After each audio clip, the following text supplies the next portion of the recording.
Apa tuh Bu yang dikatakan indikator? Indikator itu adalah sebuah parameter atau digunakan untuk mengukur gitu ya. Jadi kalau misalkan indikator rawat inap Bu, ya berarti dia dibuat untuk mengukur pasien yang rawat inap di rumah sakit. Kalau indikator rawat jalan berarti dia digunakan untuk mengukur menjadi parameter pada rawat jalan. Gawat darurat juga seperti itu. Oh, kenapa kok ada indikator gawat darurat? Oh, berarti digunakan untuk mengukur, bisa digunakan untuk mengevaluasi dari gawat darurat yang berjalan, seperti itu. Nah, kalau indikator itu harus ada ininya, nggih, ada ciri-cirinya. Nah, kalian perhatikan di situ ciri-cirinya indikator. Dia di situ harus memiliki besaran, jadi memiliki nilai, memiliki parameternya. Nah, kemarin kalau kalian dengarkan indikator rawat inap itu ada BOR, ada LOS, ada TOI, ada BTO. Nah, ada parameternya. Di situ ada parameternya. Oh, ada 4 parameter. Kayak gitu. Terus ada definisinya. Nanti kita mempelajari. Contohnya BOR. Definisinya apa? Dan definisinya itu jelas. Jadi jelas dan disepakati oleh semuanya bahwa BOR itu penggunaan prosentase penggunaan tempat tidur di rumah sakit. Nah, semua rumah sakit mengatakan itu. Semua sama. Jadi kalau kalian menanyakan di rumah sakit A, rumah sakit B, rumah sakit C, ya sama pengertiannya. BOR adalah prosentase penggunaan tempat tidur. Sampai kalian mau menanyakan ke Menteri Kesehatan pun sama gitu. Jadi semua mengetahui, oh BOR pasien COVID ya misalkan, ya berarti persentase penggunaan tempat tidur pada ruang-ruang isolasi yang digunakan oleh pasien COVID. Tuh. Jadi definisinya harus jelas. Terus sumber datanya ya jelas yang dipakai. Jadi kalau indikator rawat inap ya jelas sumber datanya dari rawat inap. Kalau indikator rawat jalan ya datanya diambil dari rawat jalan gitu ya. Jadi jelas sumber datanya, tidak ngambil data-data yang bukan punyanya sendiri-sendiri sesuai dengan indikatornya masing-masing. Terus yang paling bawah operasinya jelas. Maksudnya operasinya jelas di sini kalau indikator tersebut adalah memiliki rumus, maka rumusnya disepakati oleh semuanya secara umum. Jadi rumah sakit kalau ditanya BOR rumusnya apa? O per A kali 100% misalkan. O-nya apa? Semuanya dalam kata kunci yang sama. A-nya apa? Semua pengertian di rumah sakit sama. O itu tempat tidur terpakai, A itu tempat tidur tersedia. Kayak gitu. Jadi kita ngitungnya dari situ, yang terpakai berapa, yang tersedia berapa, nanti jadilah prosentase penggunaan tempat tidur. Karena dia dikatakan prosentase, pasti dia caranya adalah dikali 100%. Nah, jadi review matematika yang tadi kita bahas itu nanti akan digunakan untuk menghitung di pertemuan-pertemuan berikutnya, gitu ya. Jadi bukan loh kok pelajarannya matematika lagi gitu. Tapi enggak, itu adalah pengantar yang digunakan untuk menghitung di indikator berikutnya. Seperti itu. Nah, untuk indikator mungkin ada yang mau ditanyakan dulu? Tidak ada, saya lanjutkan ya. Selanjutnya adalah indikator penilaian pelayanan rumah sakit. Jadi ini digunakan untuk menilai rumah sakit. Nah, kalau untuk menilai rumah sakit itu nanti dilihat di situ apa saja yang mau dinilai. Oh, tingkat pemanfaatan sarana, berarti ini adalah fasilitasnya. Biasanya kalau kalian ke rumah sakit, ke puskesmas, pasti setiap pojok-pojok itu ada angket atau ada kotak saran. Nah, itu sangat dibutuhkan sekali oleh pelayanan kesehatan, baik itu rumah sakit maupun puskesmas. Biasanya nanti pasien yang jujur itu yang nulisnya jujur, antriannya lama gitu ya misalkan, pendaftarannya kurang cepat. Nah, mereka akan jujur sekali ketika diberikan angket seperti itu. Jadi dilihat nanti pemanfaatannya, sarannya seperti apa. Contoh ruang tunggu pasien kok nggak ada kursi tunggunya, ya itu pasti akan ada ini, ada saran dari pasien-pasien yang berkunjung. Kalian kalau ke rumah sakit kan pasti setiap ada ruang tunggu pasti dia ada kursi tunggu. Satu. Yang kedua, dengan adanya biar mereka tidak jenuh, pasti rata-rata diberikan TV dan sebagainya. Tapi TV-nya sudah diset oleh rumah sakit. Jadi tidak yang nonton sinetron gitu-gitu nggih. Tapi itu adalah programnya rumah sakit, biasanya tentang sosialisasinya rumah sakit gitu-gitu. Atau mungkin mensosialisasikan cara cuci tangan yang benar gitu-gitu. Nah, itu adalah salah satu strateginya rumah sakit biar fasilitas yang dimiliki rumah sakit itu benar-benar dimanfaatkan oleh konsumen atau oleh pengunjung. Nah, kalau efisiensi ini bisa dilihat dari pelayanannya cepat, tidak berlebihan gitu ya. Jadi sesuai dengan apa yang kita rasakan. Misalkan saya demam tidak ada indikasi yang lain, ya harusnya dikasih obat pulang. Tapi kok suruh rawat inap? Nah, tanda tanya nih. Mungkin ada penyakit yang lain yang kita miliki yang kita tidak tahu. Makanya kalau disuruh rawat inap, gitu contohnya seperti itu. Terus nanti bisa juga dinilai untuk produktivitas pelayanannya. Yang dikatakan produktif itu yang seperti apa, Bu? Gitu ya. Ya semuanya sesuai dengan target. Jadi setiap rumah sakit itu memiliki target. Selama pandemi ini aja rumah sakit di bagian rawat jalannya kosong. Tapi beda di gawat daruratnya penuh pasien COVID maksud saya.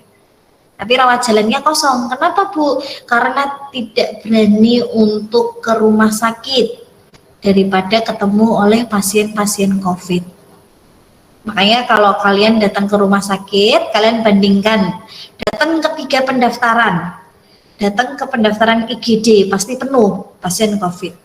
Datang ke pasien pendaftaran rawat jalan pasti sepi, nggak ada orang karena pada takut untuk minta obat rawat jalan. Kalau rawat inap, karena ini biasanya kepaksa nggih, harus rawat inap dan sebagainya, berarti ya tetap harus datang ke rumah sakit tersebut. Tapi rata-rata memang takut. Nanti kalau misalkan kamarnya sebelahan dengan ruang isolasi gitu-gitu. Jadi banyak animo pengunjung itu yang harusnya rawat inap, sebentar aja nggak usah rawat inap dulu. Saya tahan di rumah dulu gitu. Tapi kalau benar-benar sudah drop harus dibawa ke rumah sakit. Karena apa? Sakitnya kalah dengan rasa takut biasanya. Gitu. Oke. Kalau yang kerja di rumah sakit mau takut seperti apa, karena dia kerja ya dia tetap harus melayani. Apalagi perawat ya. Kita saja rekam medis yang tidak berpapasan langsung dengan pasien, banyak gitu ya, banyak teman-teman saya atau angkatan-angkatan yang dulu positif COVID itu sangat banyak sekali, apalagi petugas pendaftaran. Karena rata-rata petugas pendaftaran itu kan ada di paling depan gitu. Jadi rata-rata yang positif itu ada di petugas pendaftaran dan petugas assembling. Loh, kenapa Bu petugas assembling? Karena kan petugas assembling itu melakukan atau merakit dokumen pasien yang kembali dari bangsal-bangsal. Makanya dokumen itu kan kita tidak tahu apakah di dokumen tersebut ada virusnya atau tidak. Makanya ketika itu adalah benar-benar pasien COVID, dokumen tersebut harus dimasukkan ke plastik warna kuning. Kuning itu di rumah sakit menandakan infeksius. Infeksius itu berarti penyakit menular.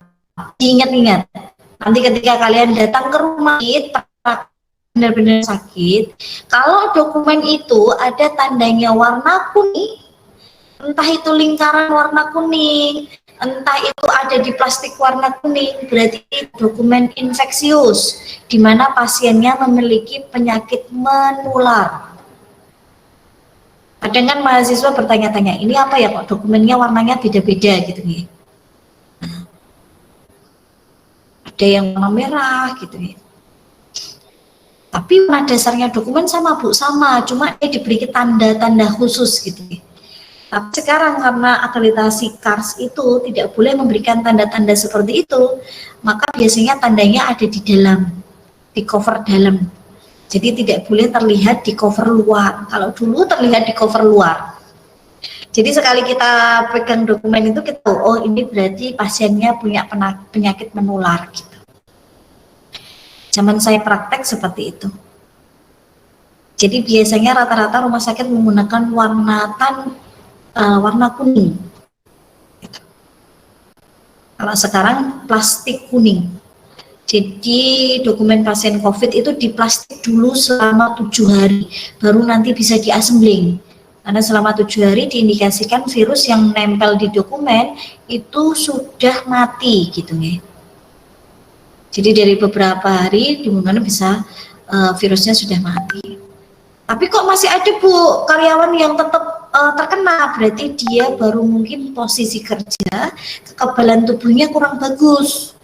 Jadi walaupun dokumen itu sudah 7 hari dalam plastik warna kuning dan sudah di sinar matahari ini gitu ya, dibawa dijemur di bawah sinar matahari dokumennya, kok kok karyawan assemblingnya masih kena COVID. Oh berarti itu kekebalannya yang kurang bagus.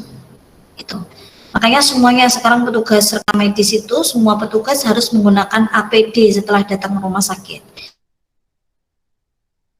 Bisa menggunakan handspoon gitu nggih. Kalau dulu face shield, tapi sekarang minimal masker double 2 gitu. Tuh. Biar nanti tidak terpapar gitu nih. Ada Bu rekam medis yang meninggal, ada. Kemarin berapa ya jumlahnya sejateng itu? Jadi nggak cuma perawat. Rekam medis juga ada yang meninggal kemarin. Berapa jumlahnya? 5 atau berapa gitu sejateng, jadi se-Jawa Tengah. Kalau dijumlahkan dengan DIY Jakarta, DKI sebagainya pasti tambah banyak. Kalau sejateng saja kemarin 5-6, tapi kalau yang positif banyak. Gitu. Itu nggih. Jadi kenapa kok masih pembelajaran seperti ini ya karena dikasihkan ada. Dan kita tidak pernah tahu dari mana, kena siapa, kita nggak akan pernah tahu. Yang penting hati-hati saja. Tuh nggih. Makanya ini besok ketika kan itu ini materi sudah dipadati 2 bulan praktek lapangan rumah sakit, ketika memang sudah diizinkan dari institusi nanti juga akan ini review terus menerus nih mahasiswa tetap sehat enggak, dalam kondisi sehat enggak, karena itu masihnya kampus, karena kalian praktek lapangan itu adalah tanggung semuanya, ketika terjadi apa ya harus bertanggung jawab. Makanya terlalu gitu nih, karena sekian ratus mahasiswa di Amerika termasuk mahasiswa terbanyak kan DB. Kelasnya terbanyak di UDP, RMIK itu.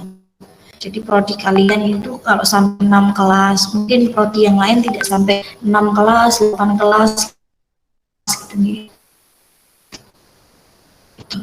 Jadi kalau satu kali L lepas 300 sekian mahasiswa gitu ya kita akan berdoa semoga mahasiswa itu tetap sehat semua. Yang penting protokol kesehatan ya. Jadi nanti siap-siap saja kalau misalkan memang praktek lapangan di rumah sakit, ilmu kan memang paling baik gitu ya. Mungkin dibandingkan dengan kakak tingkat kalian yang mereka juga pernah praktek setahu saya. Kalian semester 3 masih luring, semester kakak tingkat kalian itu lebih-lebih loh. Mereka belum pernah praktek sama sekali Mas. Semoga kalau nanti kan ada jalan digunakan oleh pasien rawat jalan. Kalian perlu diingat-ingat ya. Kata kuncinya adalah kunjungan itu hanya digunakan untuk pasien rawat jalan saja. Jadi bukan yang ini, bukan yang datang menjenguk, yang datang untuk ini nunggu pasien, itu bukan yang dikatakan kunjungan. Jadi kalau bahasa statistik, kunjungan itu walaupun dikatakan kunjungan, tapi itu yang dikatakan kunjungan hanya yang pasien yang mendaftar. Tapi mendaftarnya di mana? Di rawat jalan. Kalau yang dirawat inap atau gawat darurat Bu, itu namanya adalah pasien masuk. Jadi beda.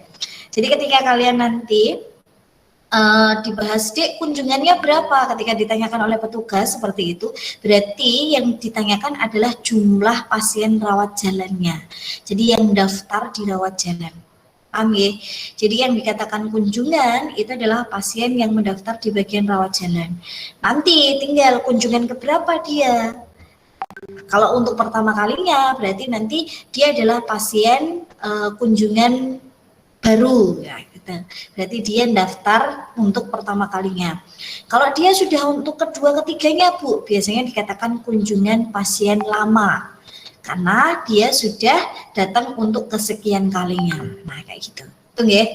Jadi nanti ini perlu kalian pelajari. Oh, berarti kunjungan hanya untuk pasien rawat jalan. Nah, di sini saya garis bawahi atau saya tebelkan di situ. Situ nggih. Nah, oke, saya lanjutkan.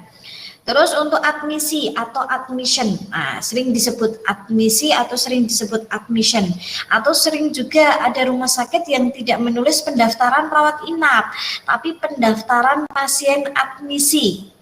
Nah, berarti sudah tahu nih, oh berarti dia adalah proses resmi untuk pasien apa? Pasien rawat inap. Jadi kalau kalian ke rumah sakit datang, pendaftaran itu ada bermacam-macam gitu nih.